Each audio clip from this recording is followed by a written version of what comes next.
Ephemeral fever dediğimiz viral bir hastalıktır. Genelde sivrisineklerle bulaşan, daha önce işte bundan bir ay önce Urfa, Diyarbakır, Adana bölgesinde yoğun bir şekilde hayvan telefatına sebep oldu. Son 10 gündür de bölgemizde bu işlerle ilgili tabii ki veteriner hekimlerimiz sahada aktif olarak çalışıyor. Kısaca hastalıktan bahsedecek olursak, ephemeral fever dediğimiz halk dilinde 3 gün hastalığı dediğimiz bir hastalık. Özellikle süt verimi yüksek hayvanlarda, boğalarda yüksek ateşle seyreden, ondan sonra topallık, verim düşüklüğü, burun ve gözyaşı akıntısı, iştah kesilmesi ve ileri safhada da ayaklarda topallık, amfizem, yere düşüp kalkamama gibi semptomlar var. Burada dikkat edilmesi gereken tabii ki hastalığın yani 3. evresinde değil de 1. evresinde yakalayabilmek. Yani bu hayvanlar böyle biraz iştahsız oldu mu, ateşleri oldu mu hemen müdahale edilirse tedavi şansı çok yüksek ve ölüm oranı genelde azalıyor. Bu işle ilgili tedavi süreci geciktirilirse, hayvan yere düştükten sonra işte ayaklara, kaslara vurduktan sonra tedavi süreci biraz daha zorlaşmış oluyor. Vatandaşlarımıza da buradan bir uyarı yapmış olalım. Yani bu tür semptomları ilk gördüğü anda hemen bir veteriner hekime müracaat edip tedavilerini yaptırmalarını istiyoruz ki en azından daha az hasarla bu işi çözelim. Mücadelede ise genelde bu sivrisineklerle bulaştığını söylemiştik bu işin.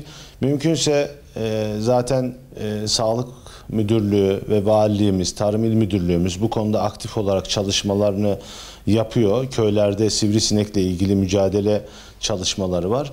Ama bireyselde de vatandaşlarımızın özellikle kendi ahırlarını, kendi işletmelerini gün aşırı ilaçlarlarsa bu işle ilgili en azından hastalığı işletmelerine sokmamış olurlar.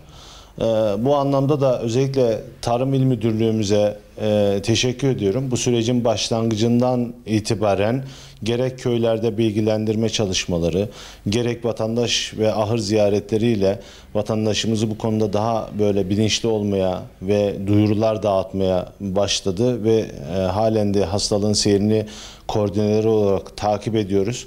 Onlara da buradan teşekkür ediyorum. Aynı zamanda valiliği de aktive ederek bu sivrisinek mücadelesini de hızlı bir şekilde yapıyorlar.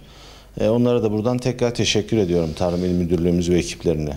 Bu süreç tabii ki Diyarbakır, Urfa, Adana'da başladı. İlimize de 10 gündür geldi.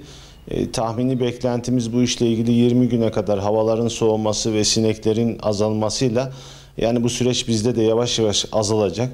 Ama bize gelen bilgilerde yaklaşık 14 köyümüzde Adıyaman merkez olarak 126 işletmede 20'ye yakın hasta ölümü ve 300-400 adet de hasta hayvan olduğu, bunların da tedavisinin yapıldığı ve iyileşmenin olduğu şu anki bilgiler bunlar. Ama gün geçtikçe her dakika, her saat tabii bu bilgiler değişecek.